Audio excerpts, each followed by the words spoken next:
ladies and gentlemen, good afternoon.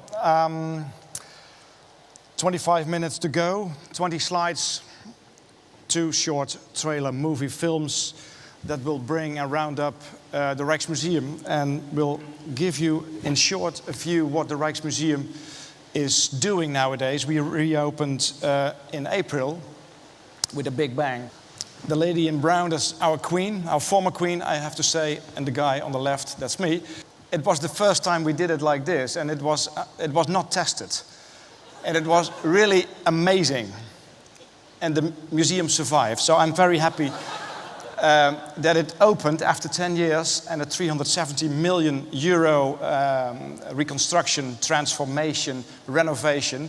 So it would have been really a failure if it broke down with this beautiful fireworks and all these cameras.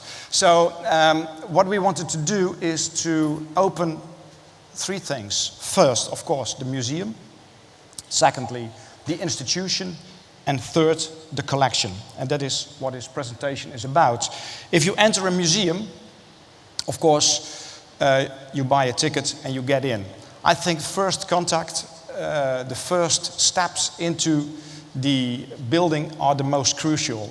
First contact, the first impression is really important for the rest of the visit, though that's my opinion. So the first rooms in the museum, here we look at the atrium, is crucial. It must be open, it must be welcoming, it must not make you feel small, it must say, welcome, you're our guest, please have a good time. If you have your ticket, if you brought your coat, if you go to the loo, have a coffee, whatever, you start your visit, then the museum actually starts. What we did in the Rijksmuseum is that we had this enormous collection of over 1 million objects, Western arts, Asian arts, dating back from the Middle Ages up to the 21st century. And what we did in this huge institution, it's one of the big national museums in the world, and these national 19th century museums normally have a department for everything. A department for glass, a department for costume, a department for ceramics, a department for weapons, a department for paintings, and all these different departments are divided. They're really different worlds from each other. So what I liked in the presentation of, I thought it was Sana, that they have this idea of having this M+ in all kind of separate boxes under one roof. It's a bit the way an old museum was organized. What we did is exactly the opposite. We have one building, we have one space, we have different floors whatsoever, but we have one collection. And what we did with the collection, or the collections I should say, is that we mixed them to give the visitor a sense of time and a sense of beauty. What we did is to mix historical objects, paintings, weapons, costumes, sculpture, etc. If we have one of the galleries over here, it's the early 17th century, you see sculpture, you see furniture, and of course you see paintings. And to combine this, it will give you a sense of time and a sense of beauty. Here we have, and that's another important decision we made, here we have the Gallery of Honor. And it's not very dense with paintings. We have, as I told you, we have 1 million objects and we show only 8,000. So that's very little. But these 8,000 is still a lot, is the best of the best. So what we did is not to hang all the paintings the old way from the floor to the, well, layer by layer by layer, but only one line of paintings on eye level, a bit lower. I like low hanging, it makes you feel in the painting. And we found Jean-Michel Wilmot, the Paris-based designer, who made a very, very clear design. As you see on the walls, they're very dark. It's not so represented well on this screen, but it's called Noir de Vigne. It's a kind of very warm black.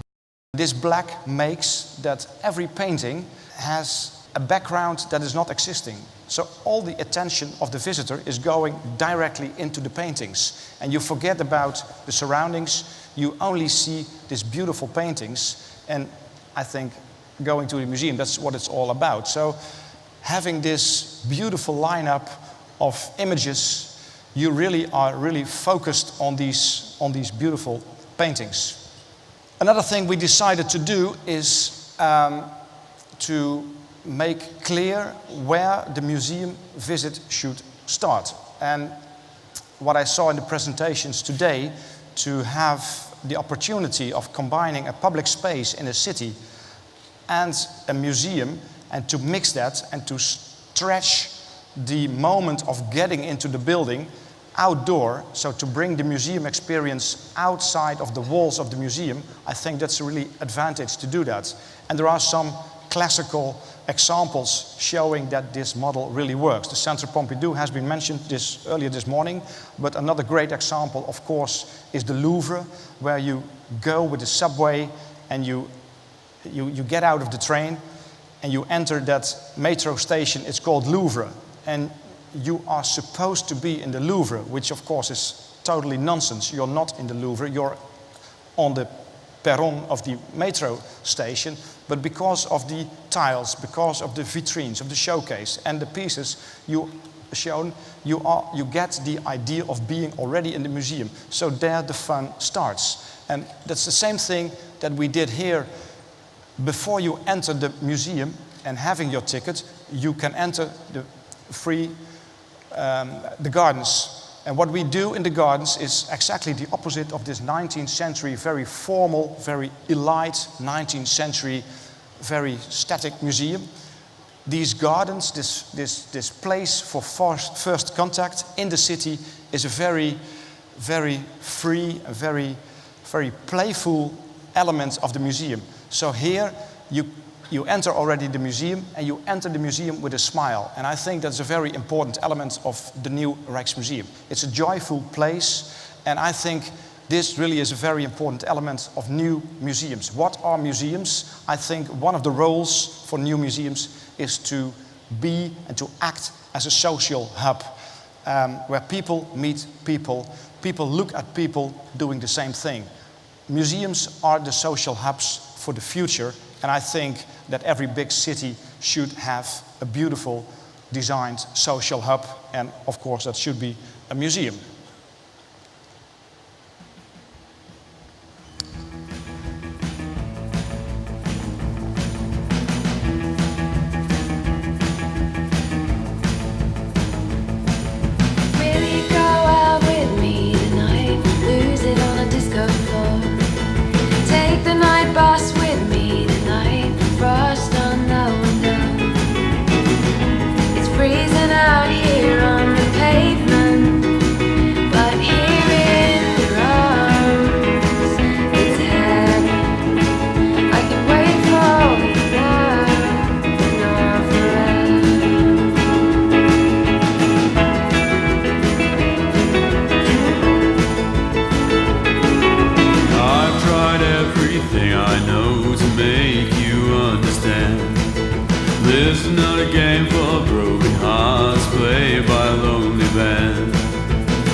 For some reason, the sound is not in sync with the images. So that's a pity, but still it works.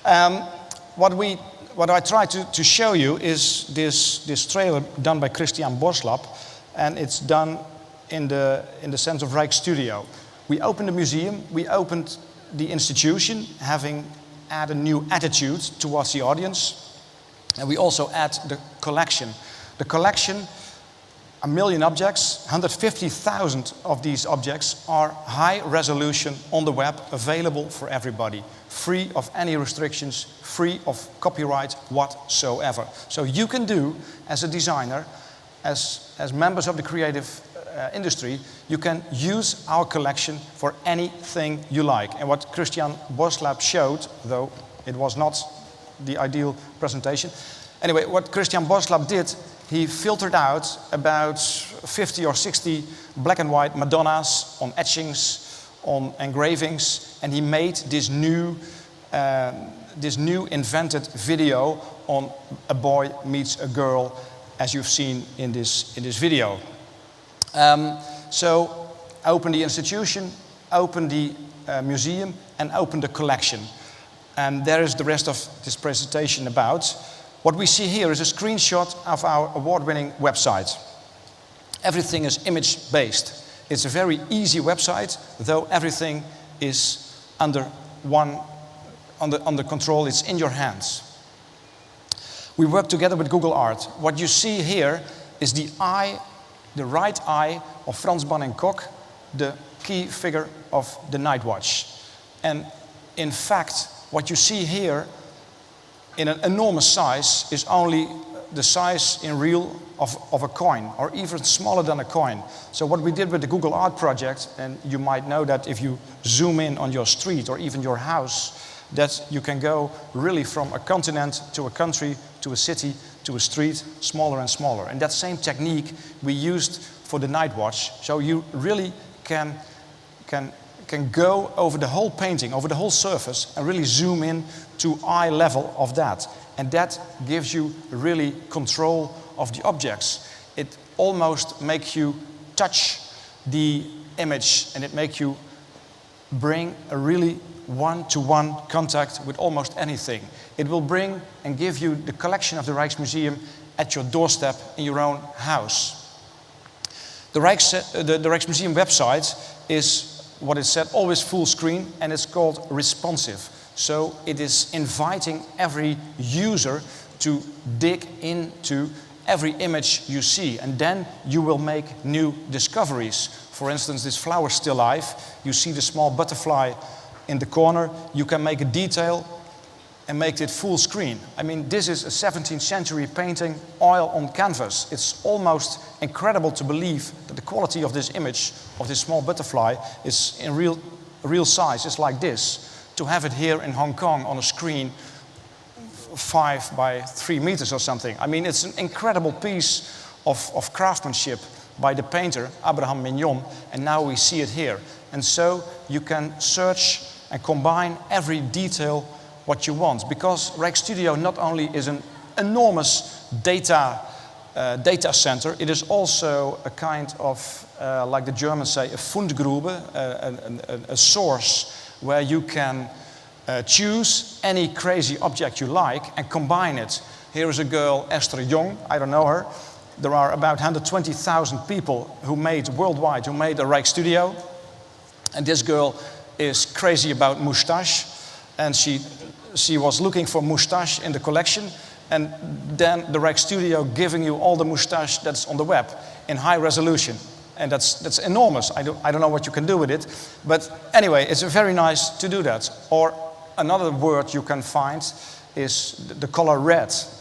Or you can find Hong Kong or whatever. So if you put red into the Rijksstudio search machine, you will find anything that is red, which makes a complete crazy a collection of objects, of words, of a netsuke, of painting, photography, a glass vase, paintings, another photograph, etc., etc., etc. So you really are intrigued by this very old collection to reinvent and to recollect and to make your own choice of anything you like. And then the really fun starts. If you're a designer, and many designers, architects, fashion people, they use this Rijksstudio already to make crazy things. Here, for instance, is the Design Academy in Madrid, who really made the project. And one of the students decided to make a new kind of tire for a car, automobile. And this car, automobile, used the Rijksmuseum logo in this tire. I mean, I hope it will be done someday, that the Rijksmuseum is all over the place. Another example is this 17th century collar lace.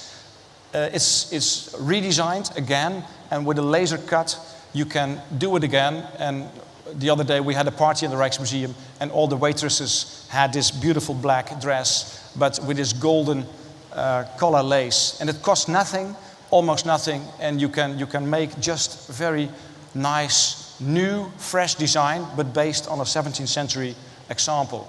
Or the Rijksmuseum is used, and it gives a complete new way of thinking and regarding to this old 17th century Ruisdael painting with the new winter collection of a Dutch fashion company. Or you can make and print paintings on your dress, like this anchor woman of the 8 o'clock news. Or you can make a whole collection of the dresses, of paintings of dresses of the Rijksmuseum. So we see Vermeer, we see Asselijn, we see Rembrandt, and many more. And then this is not my staff, though a few people of my staff have these dresses, and it looks really gorgeous. Or you can make even more crazy things that we did with the largest grocery in the Netherlands, who were so crazy about the idea of this milk cartons. And can we use your images? Of course, you're free to do it. And millions of these packages has been used for 6 months. And you can imagine that every breakfast table in Holland is decorated with 1 or 2 of these milk cartons. You have the best advertising in the world. And of course, we do not charge Albert Heijn, the grocery, for those. I mean, I'm so happy they did it. And since we have the original in the museum, I mean, I'm very happy to share these images with the world. To conclude, ladies and gentlemen, I think, and it's, I think, a kind of new way of thinking, that copy is good. And copying is only the beginning. I think even to have one more line, I think that a copy, in a sense, is a complement for the original. So here we see the Louis Vuitton advertising thing, and it cost a lot of money. And there's a lot of Louis Vuitton around in the world, real and fake, of course. But I think, and I don't know who's selling more, and I don't know who is earning more. That's another question. But I think that it's good that Louis Vuitton, that there are fakes. Because all these fakes you can buy on the beaches in Italy or France or whatever, they make really advertisement for the real thing. And I'm sure that as soon as you can afford it, you will buy definitely the real thing. So copy is good.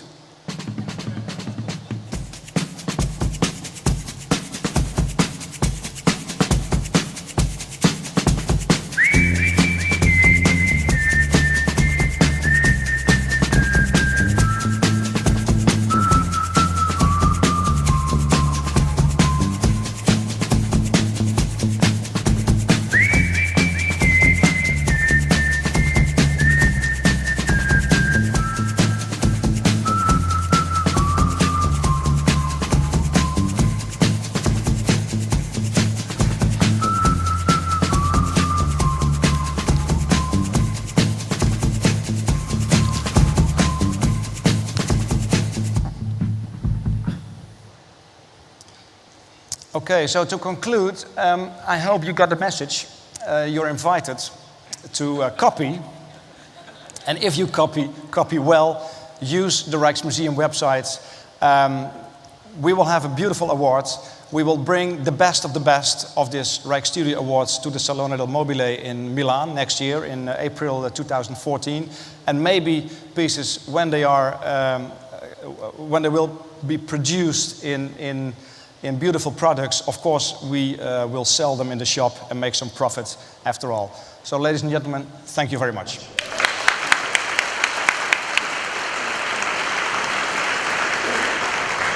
Thank you, Wim.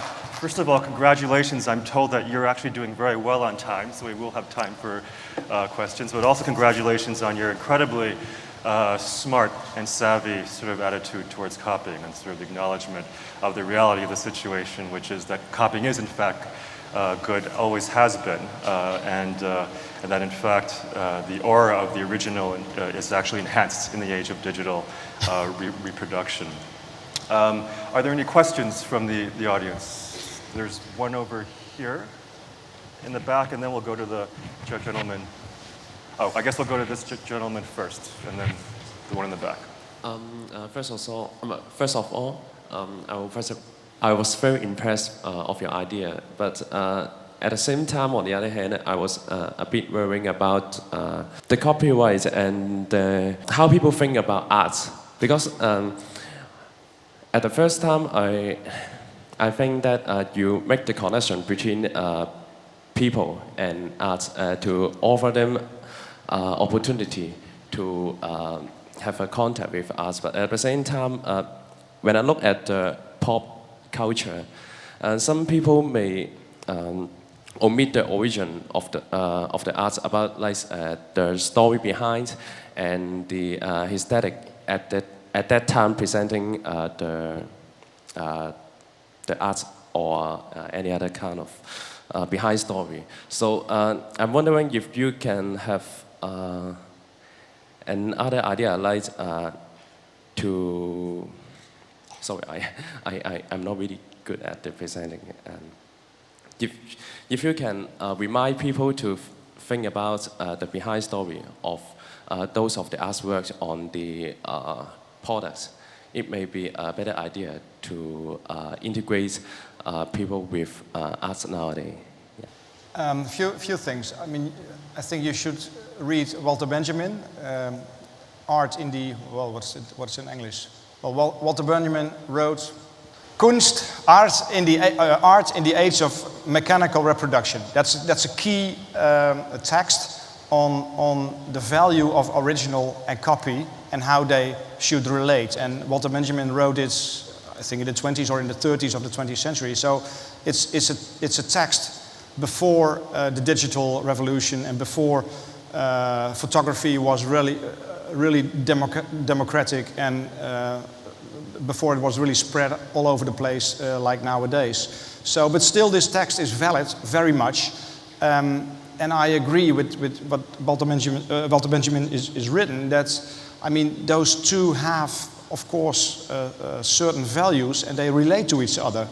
But I think we, in this time, whether you like it or not, you can't stop progress and you can't stop this development. I mean, people come in our museum and they make photographs on a very high quality. So I can't stop it.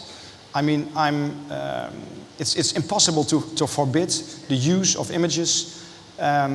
So with that in mind, we said, okay, make it open. I mean, and if people want to use it, give them the best image they want to use. I mean, since we have the original in the museum, and the museum, we are the keepers of a public collection. So this collection is public already, so why not spread the imagery of this same public collection in the public domain? I'm totally free in that. I think it's good. And since we have a beautiful collection, I think this collection belongs to the world. So why not share this imagery to the world?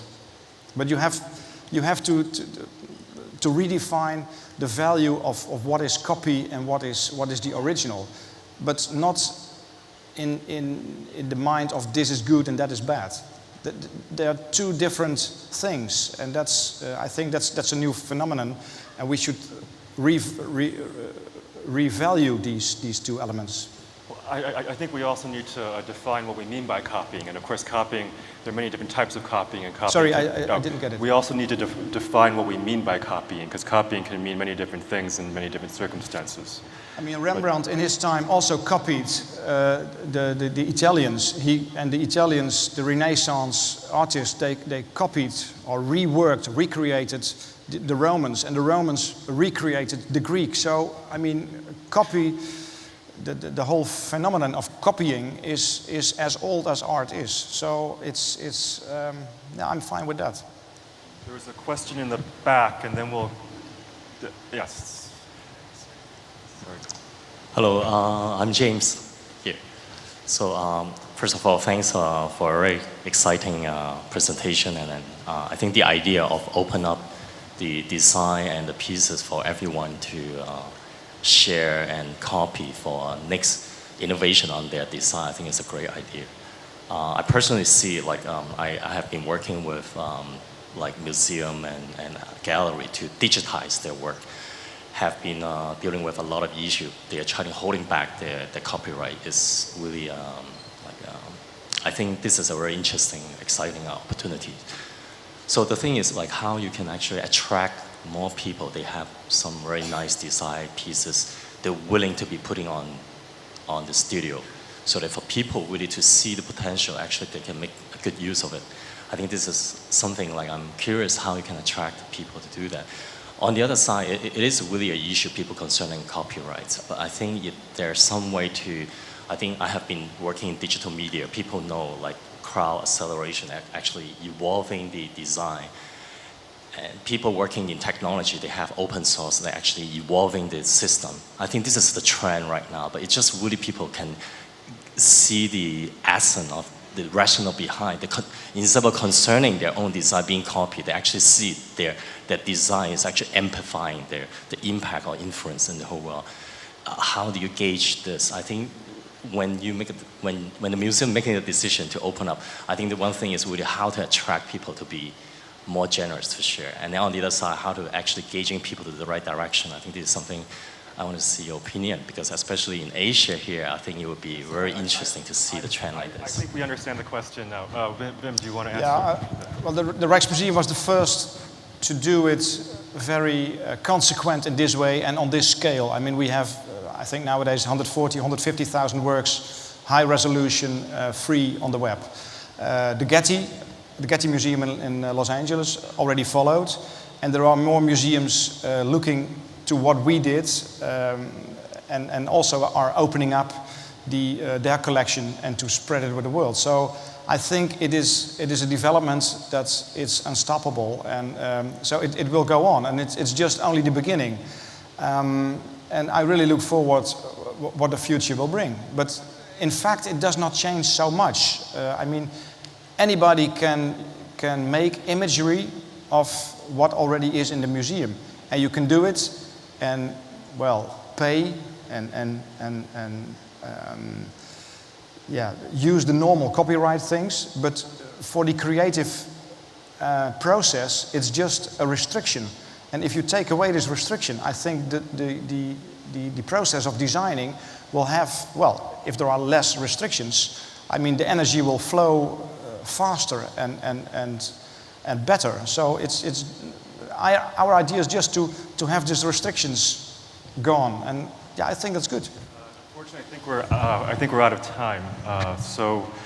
But I'm sure this is a very big discussion that is to be continued for sure. So thanks very much, Vin.